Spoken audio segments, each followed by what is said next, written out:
أعوذ بالله من الشيطان الرجيم بسم الله الرحمن الرحيم وقفينا على آثارهم بعيسى ابن مريم مصدقا لما بين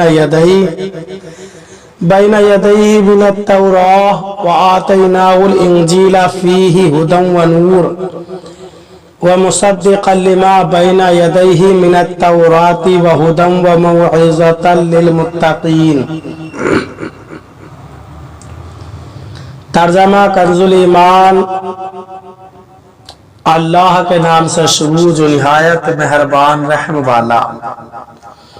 اور ہم ان نبیوں کے پیچھے ان کے نشان قدم پر عیسیٰ بن مریم کو لائے، تصدیق کرتا ہوا توریت کی جو اس سے پہلے تھی، اور ہم نے اسے انجیل عطا کی جس میں ہدایت اور نور ہے، اور تصدیق فرماتی ہے توریت کی کہ اس سے پہلی تھی، اور ہدایت اور نصیحت پرہیزگاروں کو۔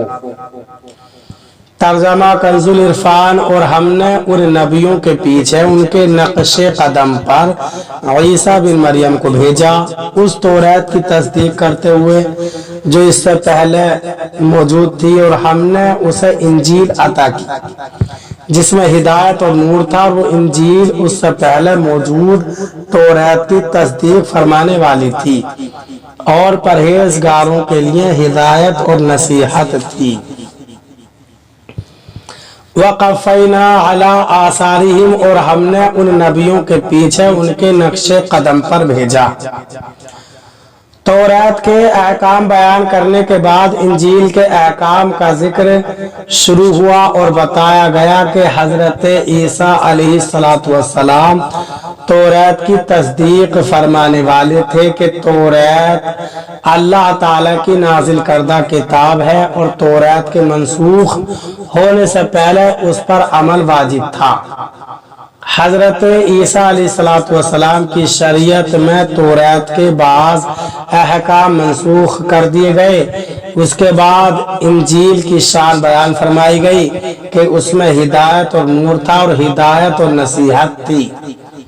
پہلی جگہ ہدایت سے مراد ضلالت و جہالت سے بچانے کے لیے رہنمائی کرنا ہے، اور دوسری جگہ ہدایت سے سید الانبیاء حبیب کبریا صلی اللہ علیہ وسلم کی تشریف آوری کی بشارت مراد ہے، جو حضور صلی اللہ علیہ وسلم کی نبوت کی طرف لوگوں کی رہنمائی کا سبب ہے۔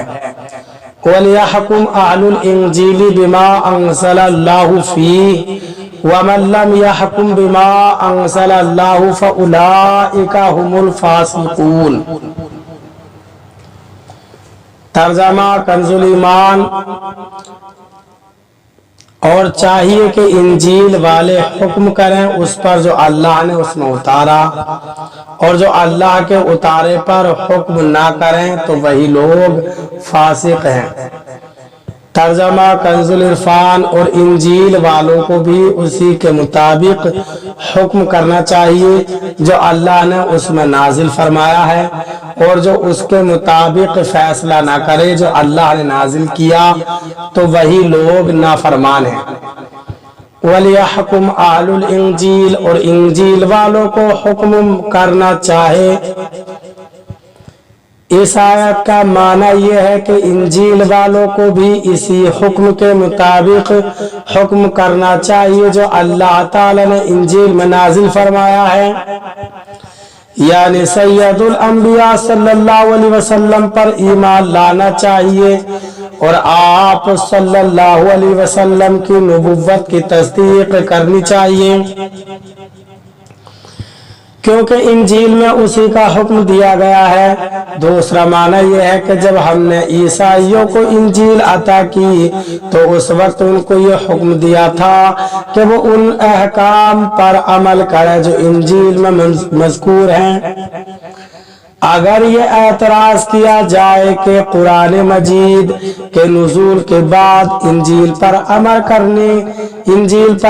کرنے کے حکم کی کیا توجیہ ہوگی، تو اس کے چند جوابات ہیں۔ ایک، انجیل میں تاجدار رسالت صلی اللہ علیہ وسلم کی نبوت کے جو دلائل موجود ہیں، اہل انجیل کو چاہیے کہ وہ ان دلائل کے مطابق ایمان لے آئیں۔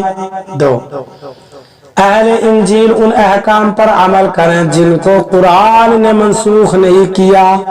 3، انجیل کے احکام پر عمل کرنے سے مراد یہ ہے کہ انجیل میں تحریف نہ کریں، جس طرح یہودیوں نے توریت میں تحریف کر دی تھی، لیکن تحقیق یہ ہے کہ یہ حکم اس وقت دیا گیا تھا جب اللہ تعالی نے انجیل کو نازل کیا تھا، اور نزول قرآن کے بعد قرآن مجید کے علاوہ کسی آسمانی کتاب پر عمل جائز نہیں، اور اسلام کے علاوہ کوئی اور دین مقبول نہیں۔